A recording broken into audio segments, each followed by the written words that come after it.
So I'm Amy Camp. I'm an innovation lead on the Future Flight Challenge. I also have online today Vicky Murdy, and the innovation lead on the challenge will be supporting some of the Q&A. We've got Shelley from the KTN, so if you've got any questions or problems with the event, then please just drop a message in the chat. And then we've got two guest speakers today. We've got Gareth and Steve, and we'll be getting into why they're speaking today, but yeah, very thankful for them to join us. So if you don't know, this is going to be recorded, and we will be sharing a link to this or access to this. So if you miss any parts or want to share it with a colleague, then you can do that. So let's get started. If my clicker is going to work, there we go. So I thought I'd start by introducing Future Flight. So the Future Flight Challenge was brought about to inspire the next generation of sustainable aviation and revolutionize how we connect people, deliver goods and provide services using new classes of electric, hydrogen and autonomous vehicles. So that all sounds very fancy, but what does that mean to the average day person and to the industry? So for the public, it could mean improved faster medical deliveries. It could mean better disaster relief. It could mean last mile deliveries. I'm sure we've all seen the image of drones, thanks to Amazon in America. That could be to your door. We could have better remote maintenance of, for example, offshore wind farms, which helps reduce the safety risks there for people. We could have integrated transport systems where we've got hubs of different modes of transport linking together in the UK. We could mean better and more inclusive connectivity, reducing congestion throughout the UK. And additionally, we could also be improving the connectivity to more rural locations like Scotland and some of the islands that are surround us. So this will provide new markets and social benefits to the public and could help accelerate a wider green technology revolution for aviation. So where's Future Flight in all this? So Future Flight, with these new air vehicle types emerging and new sustainable fuels being developed, we need to understand how to upgrade the aviation system to allow them to fly. If we do want to receive the societal good intended by this innovation, there's quite a lot that needs to change for the whole system. So Future Flight has been focusing its funding on the aviation system of systems approach. So all of the things that could make these vehicles fly, tackling all aspects of the aviation system, from control and regulation, so that's sort of how we manage our airspace and our regulators, CAA and our standards bodies, for physical infrastructure and digital infrastructure, utilising the existing and innovating whole new. The aircraft systems themselves, so the comm systems that support these vehicle technologies, as well as the future of autonomy, and as well as new operating models. You know, we're looking at whole new use cases and whole new solutions and scenarios of utilising aviation. So what do the business models look like and how do we operate those?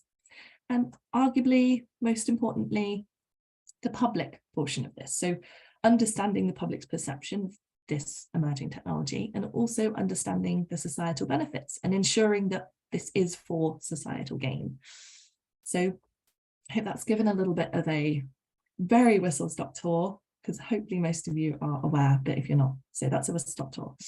So Future Flight, where are we? So Future Flight is a three-phased programme. We have successfully delivered phase 1 and 2, and phase 2 saw 33.5 million delivered across 48 projects. And it was a really amazing time to see such a massive scale of collaboration. And we've seen a lot of the aviation system covered in the phase 2 projects already. So for a bit of flavour of some of the outputs that came from this, in the middle, you can see what looks like a white dome. Well, actually, that was the world's first pop-up vertiport for drones and AAM vehicles. That was in Coventry. And it was an incredible piece of work, and hopefully there will be in a location seen in the future. We also funded airspace and integration of new vehicle types alongside existing airspace users, which is a hot topic at the moment. Test environments as well in remote locations such as Orkney for new vehicle types.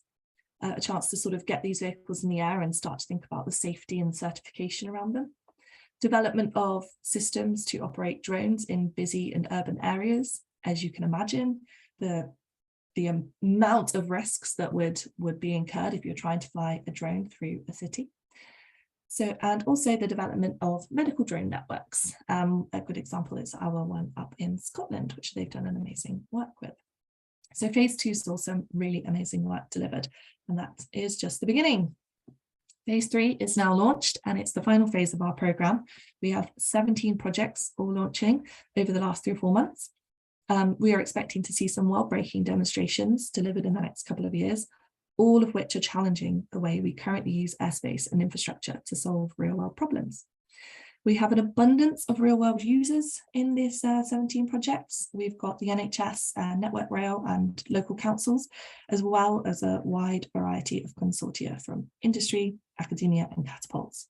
So there's some screen grabs of some of the newly launched projects, but we've got a lot of work yet to come from them. So you can find out more about these on the Future Flight webpage, and follow us on social media if you want to see what exciting things they do over the next couple of years. So where does skills fit into all this? The reason why we're here today. So Future Flight acknowledges that we can't solve the whole aviation system in our programme. However, where we are identifying gaps in activity for the industry and the system, we want to stimulate some conversation and stimulate some activity.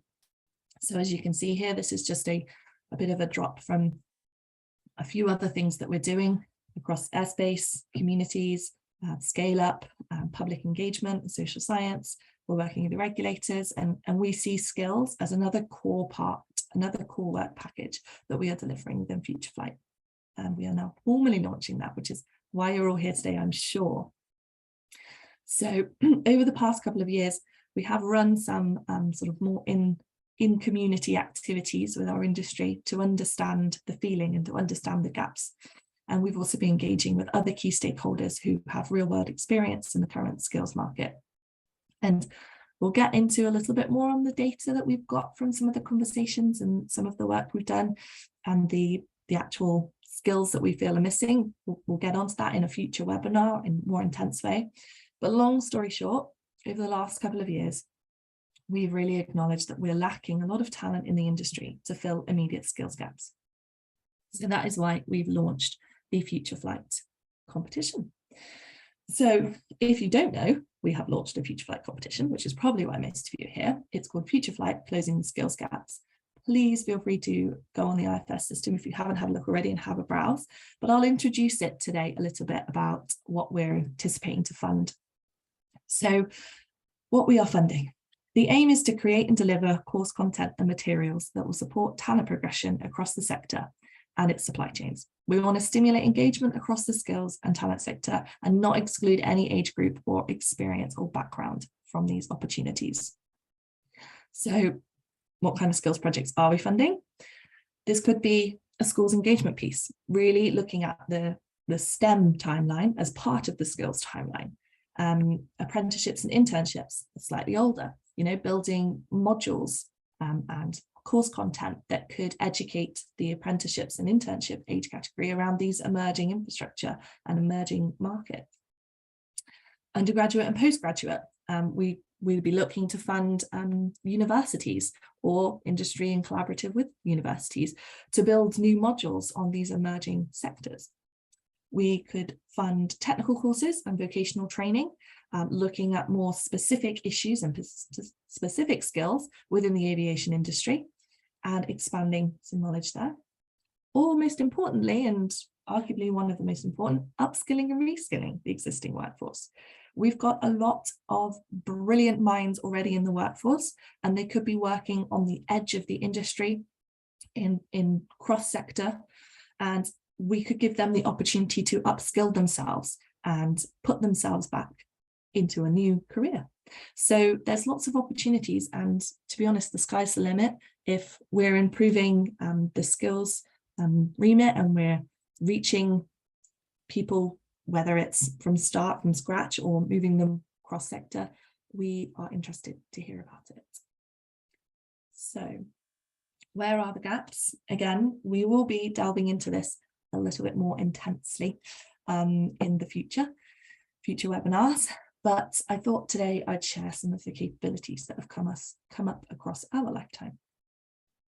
So I think this goes without saying that most of you know that one of the major challenges the industry is facing is regulation and policy, as well as safety and certification. And if we can fund some work to support some upcoming talent in this area, it could go a long way in solving some of the immediate issues that we're having. So that's definitely a strong one to think about. We also have new fuel types emerging, hydrogen and electric. We need more talent in this area to understand it. We've got a lot of people working in battery and hydrogen for other vehicles, not air vehicles.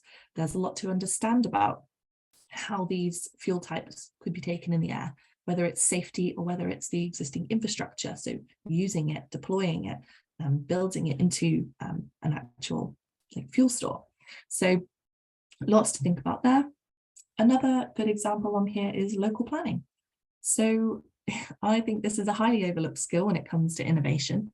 We're designing a technology that ultimately its goal is to change the way the public move.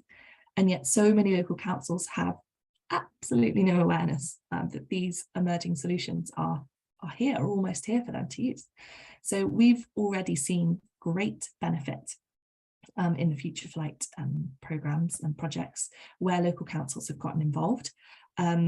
Just allowing the local councils access to this information allows them to think about other use cases and new solutions that we as the industry might not even think about.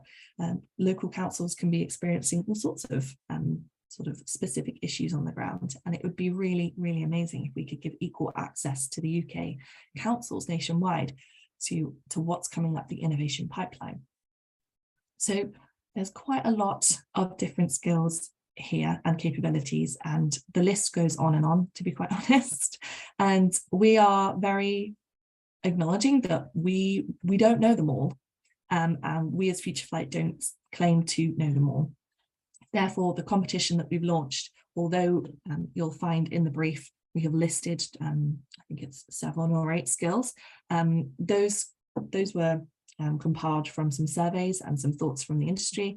But if you have a skill that hasn't been listed, or a capability that hasn't been listed that you feel would be vital to this system of systems, future aviation markets, we want to hear about it. We want you to identify that for us. We want you to justify it and then pull together some training or initiative on that. So the sky is the limit there, really. So who can apply?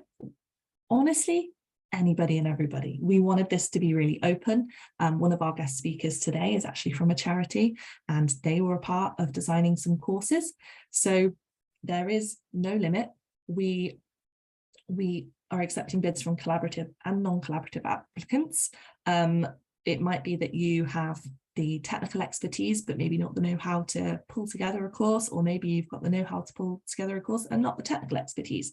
We will be on week 4, allowing you an opportunity to share your expertise or share what you can give towards a smaller collaboration, and giving you and promoting that for you to find a potential partner. So please don't think that there's anybody excluded from this. We want, if you've got the resource, we want you to apply. So that's all I'm going to say today on the competition. Really top view, you can go and look at the IFS funding system to know a little bit more, and we'll be pulling apart some more of it in future webinars. But next, I'm going to introduce some guest speakers. So if you don't know, there is a series of other challenges, a part of our sort of a larger set of programs in Innovate, and one is Driving the Electric Revolution. Driving the Electric Revolution were the first to launch a competition in skills, and it was incredibly successful. So we're learning from them, and that's why we've been able to launch this today. However, we acknowledge this is only the 3rd competition of its type and funding skills. And although the competition briefs are there to inform, it can be really hard to contextualize what we're looking for. So we've got Gareth Pugh from Fluxus and Steve Riches today to talk a little bit about their successful projects that came out of the Driving the Electric Revolution skills competition, and give you a flavour of what you could do and what success looks like, really. So I'm going to stop sharing. and I'll pass over to Gareth, who's going to walk through a little bit about their work. Okay, thank you. Let's see if I can get all of these buttons to work all at the same time here. So, can you see me and hear me okay? Okay, perfect. I'm going to see if I can share this screen.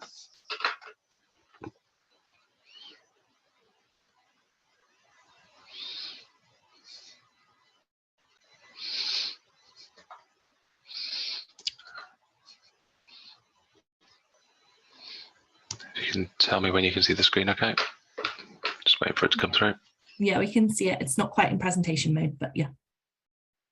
Okay, fine. I can't see the screen at all. Yes, I can. Yes, I can. There we go. Just try and put it into presentation mode. Is that better? Perfect. Looks great, Gareth. Okay, fantastic. Thank you. Right, so finally got through all the technology. This is the problem with being an engineer and trying to navigate all of these. So my name is Gareth Pugh. I am Operations Director at Fluxys Limited. We are a very small electromagnetic specialist consultancy company in the Midlands. And so we've been working in this type of area. So what I'm going to do today is explain, and thank you very much for the invitation, explain generally who we are and why we've been asked to come and have a chat. So there we go. Can you just confirm that the pages are moving okay? Yes. Fantastic, thank you. I'm afraid I can only see the screen. I lose everybody else.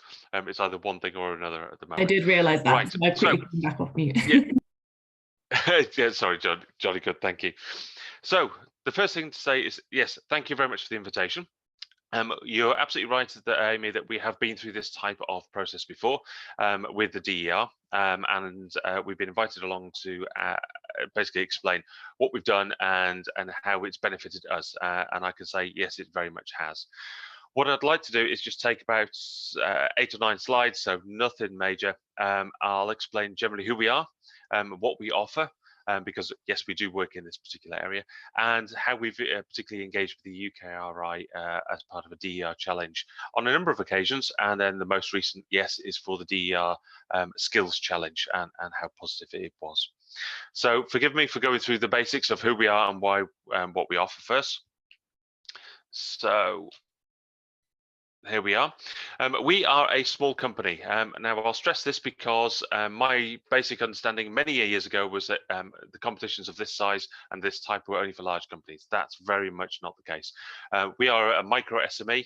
We are 6 to 7 people. We are specialists in our field, and that field is electromagnetics and electrification topics.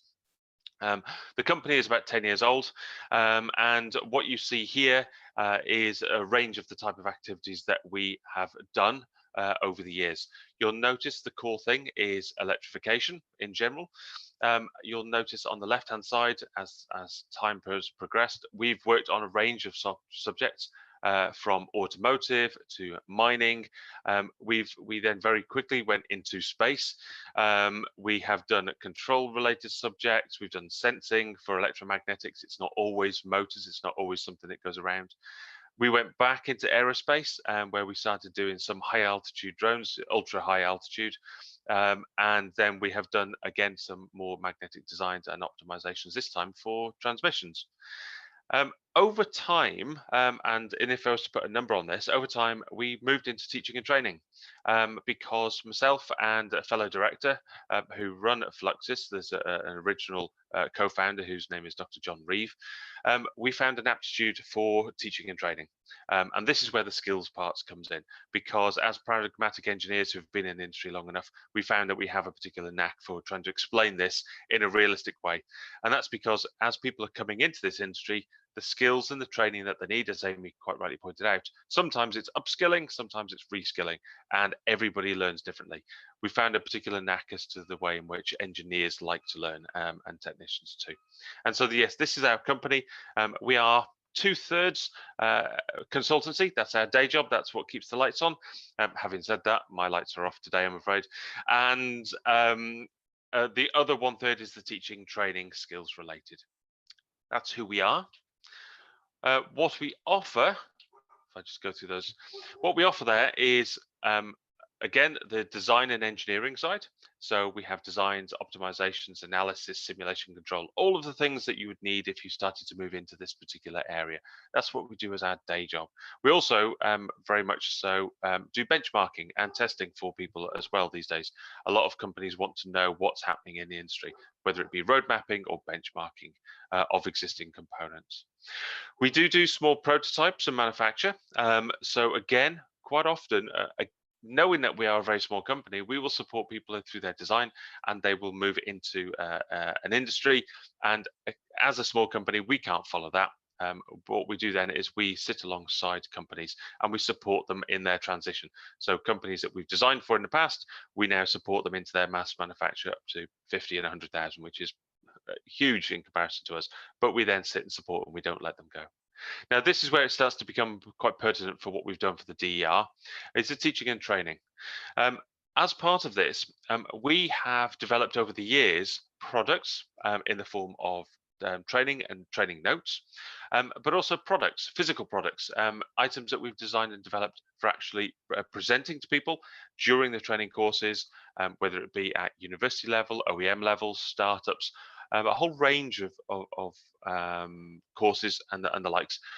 Also going through into 1 day up to 30-hour MSc courses. Now, the reason I say this is because this is where the DER and the UKRI particularly helped us. We'd already moved to a point where we already had something, but we needed support to go further. We needed contact to move further. We needed then the support as a small company. It's hard for us to develop and push on.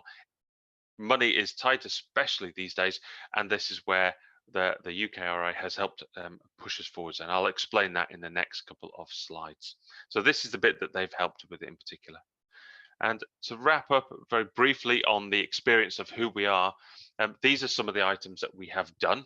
I promise that this has not been set because of the flight element, but some of the items that we have on here are drone related and satellites. Now, interesting things on these that we've done in the past is because the duty cycles, what people come to us for are complex items. If people can buy machinery and buy items and buy equipment and the likes that's all standard, then that's absolutely fine. We suggest they do so. What people come to us for is where it's very high, very cold, very fast, very hot, whatever it might be. Those extremities, that's where we're specialists, and that it's the range of these things that we're able to condense back into our skills and training offering. So let me move on to how UKRI has helped us. That's this part. What we have here is what you see is a picture of one of our day courses, or two to 3 day courses, and you also see some of our Drive Lab equipment. It's teaching and training products. They're items that we use as parts. So these two items that you see photographed here go hand in hand together. What we did was we applied to one of the DER challenges, the skills challenge in particular, and we said, we need to take this further. We need to be able to develop this as a pilot stage, and we want to be able to take this to people that we can't normally access. So universities, specialist SMEs, and also some very large OEMs, people we wouldn't normally be able to have the traction to be able to discuss things with. And so we proposed, and we were successful in bidding for setting up a pilot stage. And as it says there, the official name is developing a pilot stage for academic, SME and industry.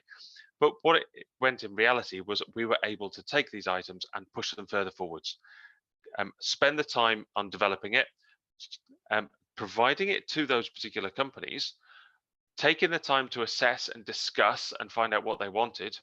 We developed and updated those courses and product offerings.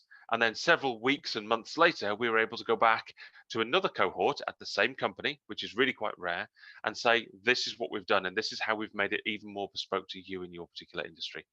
The success was very, very good, and it was very well received. I'll show you that on the next page now. But this is what we did. We basically took an existing product and we pushed it forward in an area that we wouldn't normally been able to do so. So what were the results of it? I'm just wary of time here. What were the results? Well, we were able to accelerate. The project was part funded. Again, as a small SME, it would be, but we were able to accelerate what we were going to do by several orders of magnitude. So I would say it was a year in advance of when we would have been able to finance it, or find contacts, or find the right people and put it all together. Equally, we wouldn't have been able to bring this all together as a coherent activity. We would have spoken to this academic group, or this SME, or this OEM, for example, spread over many years.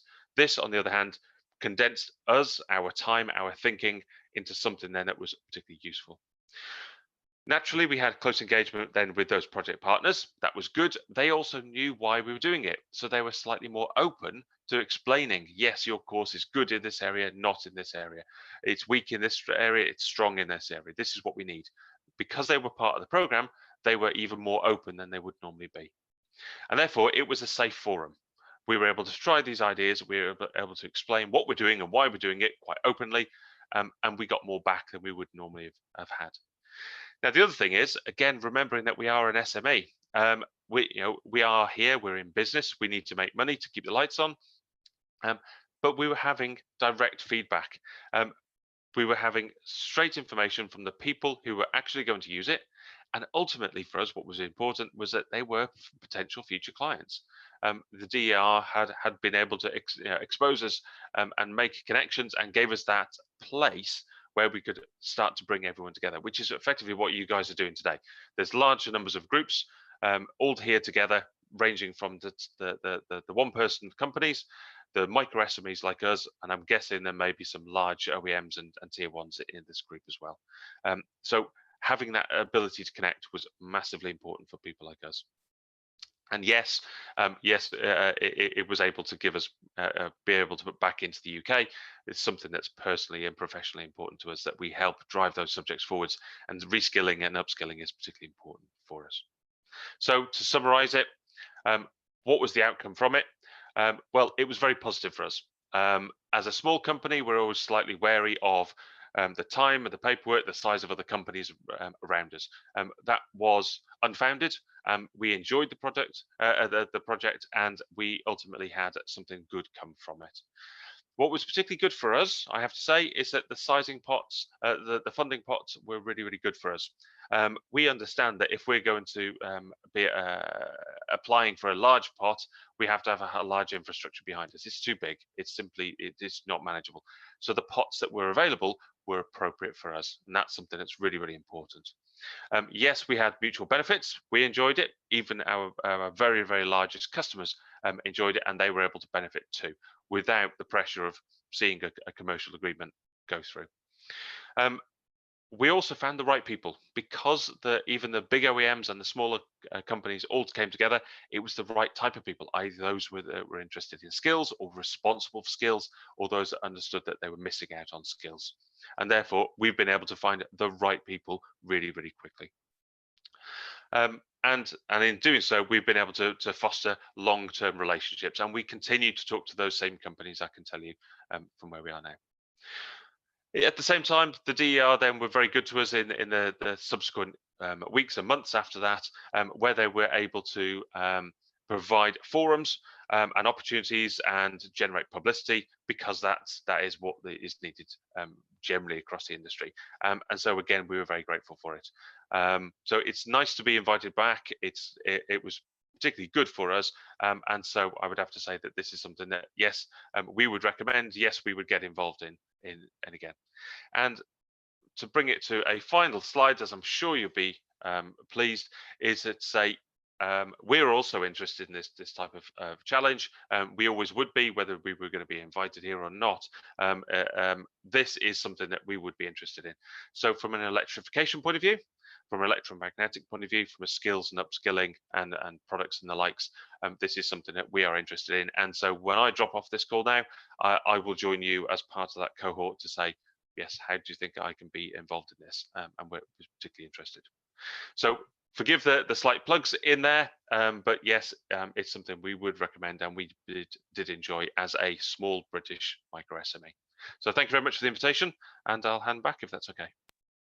Thanks, Gareth, and no apologies for the plug. So it's really, really great to see that you want to get involved. And like I said, there should be opportunity to see who else also wants to collaborate and get involved later on. Brill. So I'll now hand over to Steve, another one of the successful DER projects, and we'll be having a little bit of a talk about that.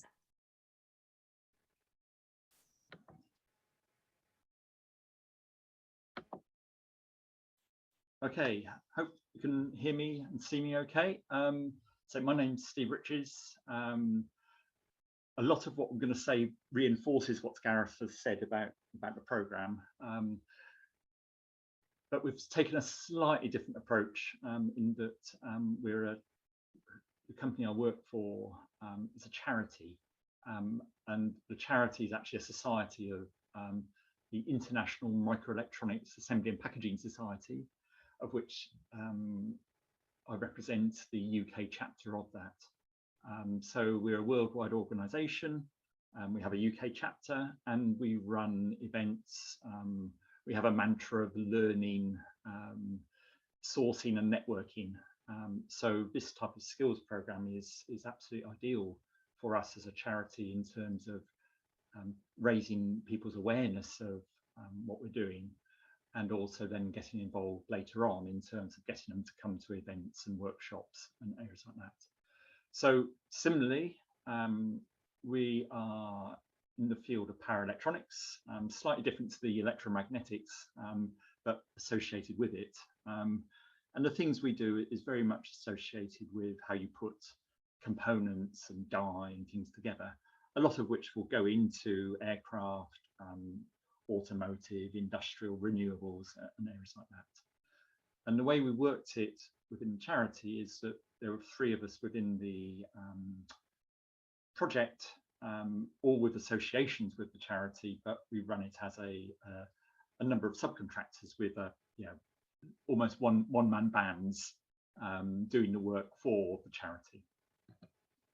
So similarly, we've worked a lot with the Driving Electric Revolution. We've been involved with the Driving Electric Revolution for a number of years. And one of the things we've always been talking about is that the assembly and packaging side is almost like the forgotten brother or forgotten uncle in the scheme of things, is how you put things together. There's lots of work on devices, there's lots of work on systems, but how you make things and how you put them together is often forgotten. And what we've put in our proposal was very much to say, okay, well, we need to get people a bit more knowledgeable about what's involved. Why power electronics packaging? Quite often it's overlooked at the design stage. A lot of people do lots of simulations and then forget about how you actually make things. It's not a particular subject. If you go to an electronics course, you might get a half day on it, saying, well, most of it's done offshore and someone else does the work on this. But the actual subject is a multidisciplinary subject which involves electrical, mechanical, materials, chemistry, physics, all those areas which are not taught as a particular subject throughout the university and even earlier in schools. Courses don't focus on packaging. The knowledge actually resides in just a few people. And I think probably with Gareth the same is there's only very few people who've actually got the detailed knowledge of what's involved, and quite a lot of them are getting quite old. And we recognise the need to raise awareness of the electric revolution, all ages, rather than saying, oh, it's just got to be a university thing. We've got to try and stimulate interest right at the start. And the other thing on the packaging side is there's no recognised qualification. If you're an electrical engineer, then you can go through a system. Packaging engineer doesn't really fit in. I myself, I'm a material scientist, a member of the Institute of Materials, but even they don't really recognise electronic packaging because they're more interested in steel constructions. So what did we propose for the Driving Electric Revolution. So the part one was a 3-month project, 25k, which we ran from February to April. And our main activities was one, to raise awareness in terms of having an introduction video, defining the modules of what we're going to do in terms of setting out a training course, and engagement with stakeholders. And similarly to Gareth, getting involvement from the wider community is key to getting sort of momentum into a project. A lot of people helped us, not looking for any particular funding, but they were happy to provide images, videos, input into what we were doing.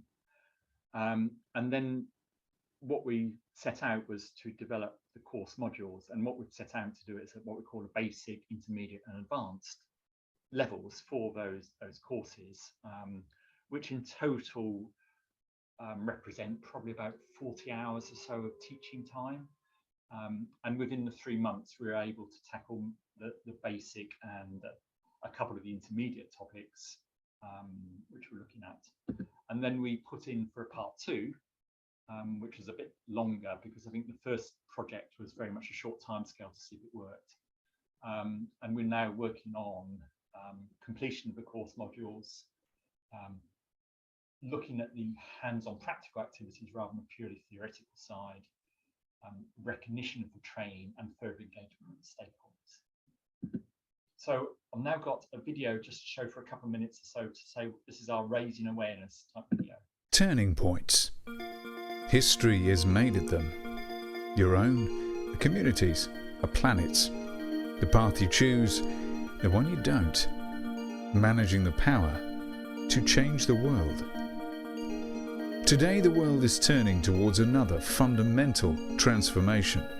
Electrification. A global power revolution that will leave nothing unchanged. And at the heart of enabling that change is microelectronics. But what is it, and where can you see it? Nothing in the generation, management and distribution of power is untouched by microelectronics. It is at the center of the new power revolution. Everywhere you can see the big engineering of change, hidden away are vital tiny components managing the power.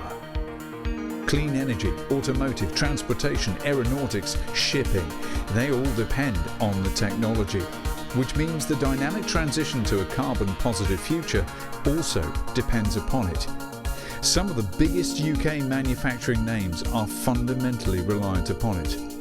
While investment in the industry's future is booming and growing, but it's a technical industry itself transforming with the new possibilities of innovative packaging materials and techniques to cope with higher currents and voltages, faster frequencies, increased temperatures. Which means it is a sector, a technical community, looking for new multi-skilled members. People who can understand the design issues and the materials, as well as the technical possibilities, who can picture new ways of doing things, as well as they understand the supply chains enabling them. Peptus provides a comprehensive training framework at basic, intermediate and advanced levels that will enable you to develop your understanding of advanced packaging developments. It will equip you with the skills to engage with designing, testing, modelling reliability, failure analysis and lifetime prediction of brand new microelectronics products and processes. Peptus can put you into the heart of a global revolution in power electronics. Say hello to us, Peptus training courses, developed by IMAPS UK, helping people advance in the field of microelectronics.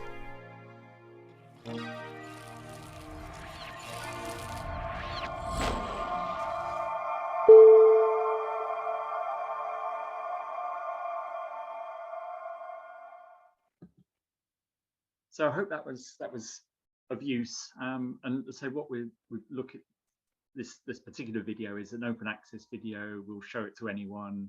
We've got it on the website, and we're hoping that it will get to all levels, just to give people an understanding of where the electric revolution is and how packaging is important in there.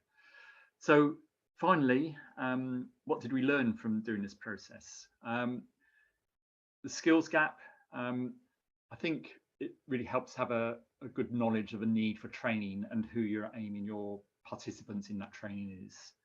The project team very much have people with the relevant expertise and define the activities which we do. And within our particular first program, we confined it to just a small number of people who could deliver in a very short time scale. The engagement side, seek support from a wide range of stakeholders. I think we saw from the video, we involved catapults, we involved some industries, involved in some of the universities of helping us put together the video.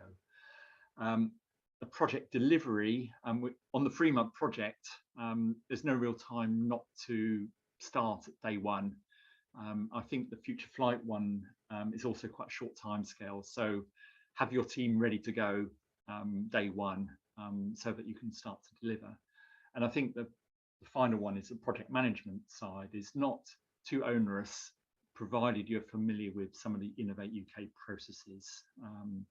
If you're new to it, then it can appear quite daunting, but Innovate UK do provide some good guidance for how you can run projects, and you can become quite efficient in doing it. So you're not spending all your time on admin, you're spending more time on delivery to do that. So I think that was my short summary. Hopefully gives you a good idea of what's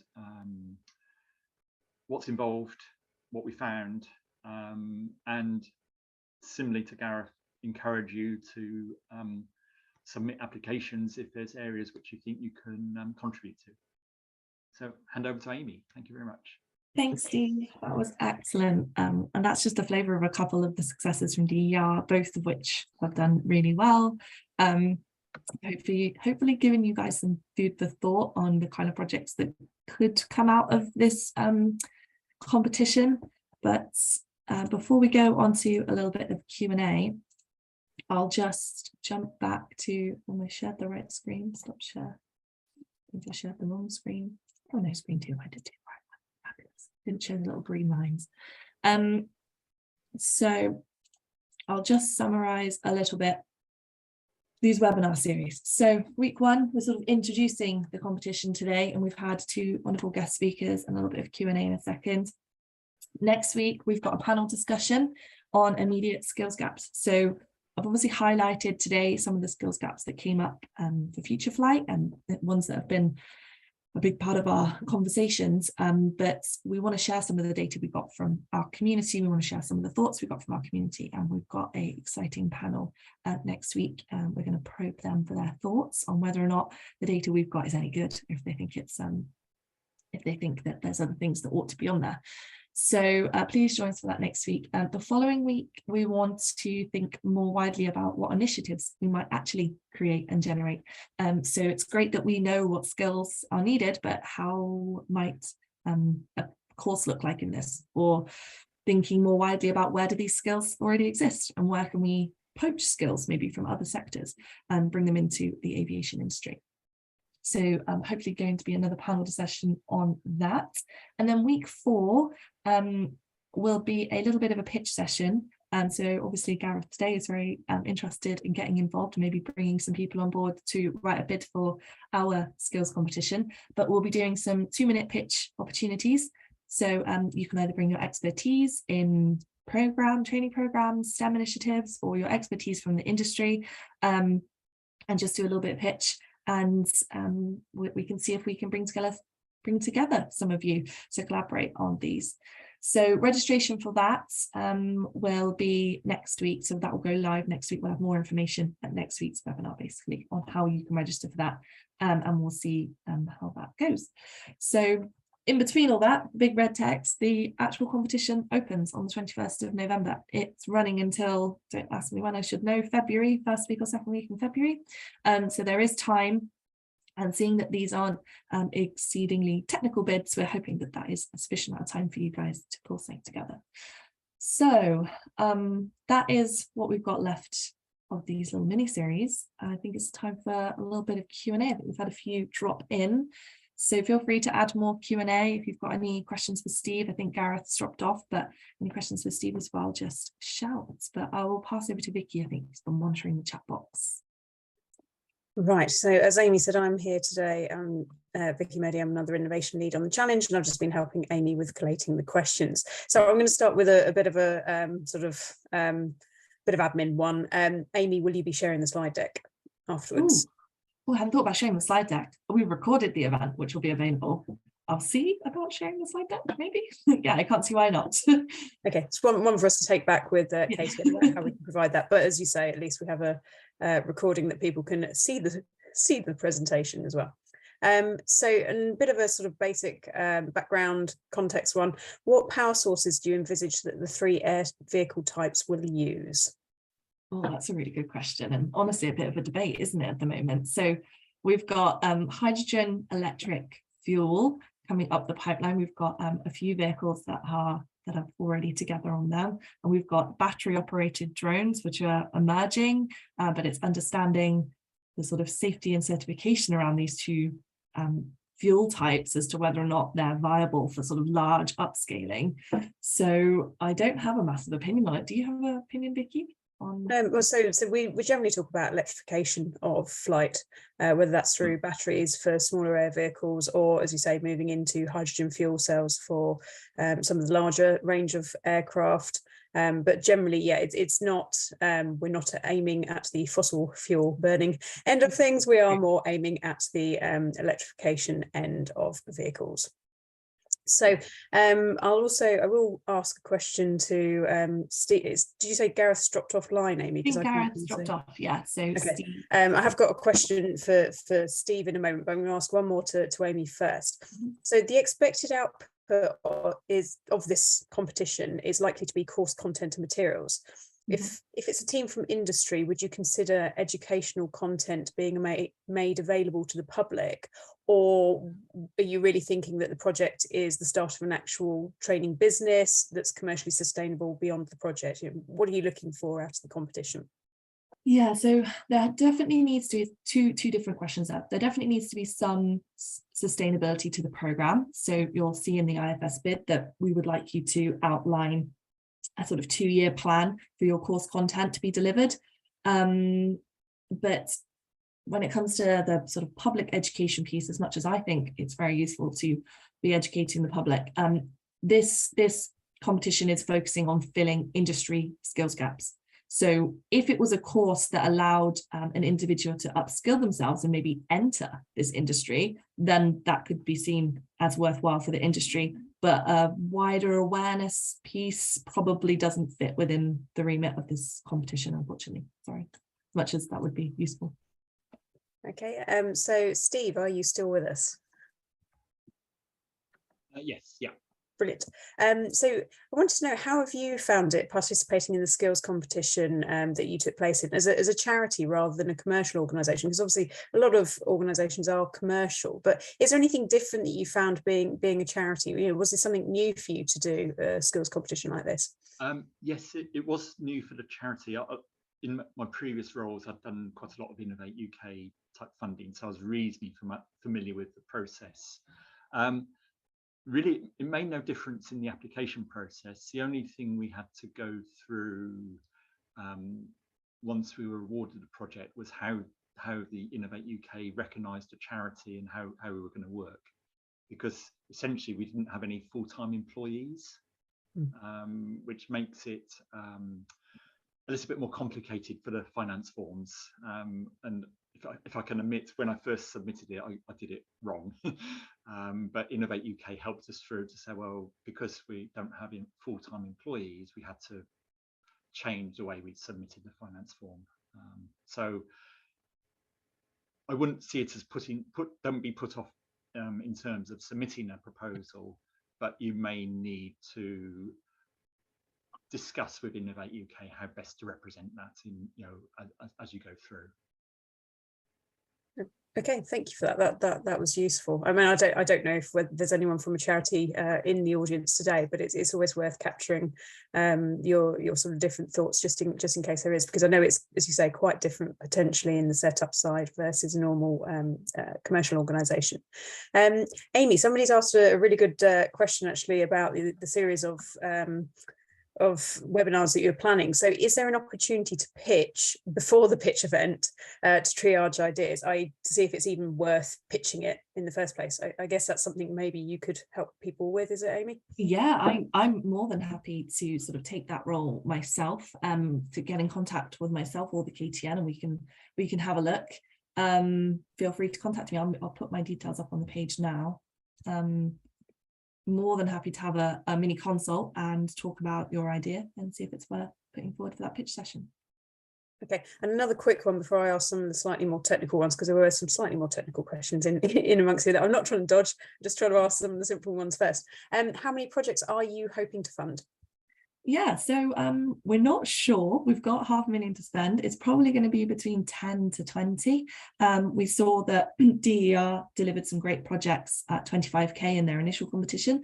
So it'll be a range of 25, probably up to 50k, anywhere between 10 and 20.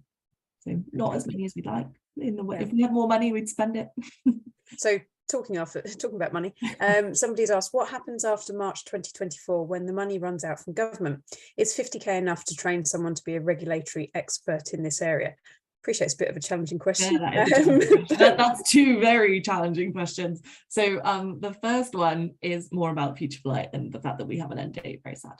So Future Flight is already in the works to try and understand what's coming after us, whether that is something that we own or is something that something else owns. And we are constantly working with other parts of government to make sure that there isn't a gap in funding in this area. So I guess it's just always watch this space with that one. We're doing a lot of workshopping internally. And then the second part of the question, which was, sorry, what was it again? I think that they're looking at the longevity of things here, because they're saying, is 50k enough to train someone to be a regulatory expert in this area? Which I guess related to the question around funding, because they're saying, we're trying to do something now, but some of these things may be longer term projects that are needed. So is 50k really enough to train somebody to be a regulatory expert in this area? I can't say yes or no to that, really. At the end of the day, you could, if you're upskilling people with some base level knowledge, a project or a training course could be all they need to boost them into a career around regulation. But yeah, if you're starting from scratch, then probably not. But it could be that you're putting forward something that's going to be the start of a larger piece of work. The aim of this competition is not to solve all of the issues by any means. We don't think $500,000 is going to solve the skills issues, but it's a start. We're trying to stimulate some growth here. We're stimulate some conversations and promote as much content that we can. And it might be, a brilliant example with Gareth's piece and Steve's as well, is some of the content already exists, and you might be someone who has course content that already exists and you want to develop that further, make it bigger, make it a more commercialized piece of work that you can start promoting. So the answer, no, it probably won't solve the problem, but we like to think that by delivering this competition, we're going to make a positive impact on the skills industry at the moment. Yeah, and I think that question really related to, as it said, regulation. So I'm going to take the last question that we've got out of the list. So the question was, can you answer what regulatory change did phase 2 bring to enable BVLOS? And I know we talked about regulation here because we're talking about skills to do with regulation, and that lack of regulatory knowledge being a skills gap that we have in the industry. This is obviously a bit more of a technical question specifically about regulation, but happily answer it. I mean, really, yes. So I know there's frustration in the drone industry that we don't have different regulation yet. However, what I think phase 2 really did do was help to get BVLOS really seen as a priority within the CAA.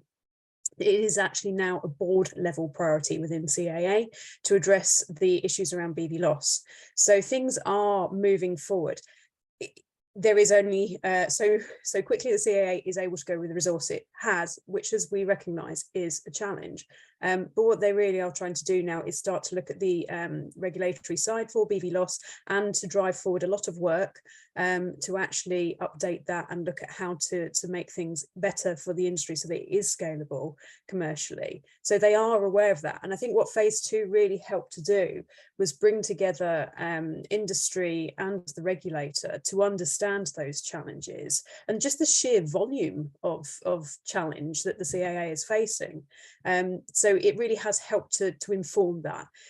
The answer's not there yet, but the CAA are working on that. We work closely with them. We see quite a lot of what they're doing. I know they need to start communicating out to industry a lot more about what they are doing, but we're seeing a very hopeful journey starting to happen. So hopefully that helps to reassure a little bit. And I have seen there's one other question that's come in. I'm conscious that we've only got a few minutes left anyway, so it's almost the perfect amount. But Amy, is the funding only aimed at course content, or can other initiatives addressing the skills gap be considered?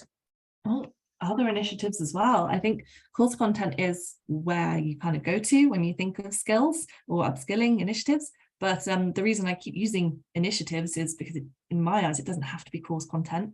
We've talked about in sort of area before about STEM kits and things like that.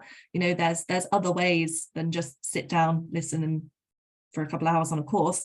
And we'd be really interested to see that at the end of the day. This is innovation. So please don't limit yourself to course content. I think it's just the natural go-to.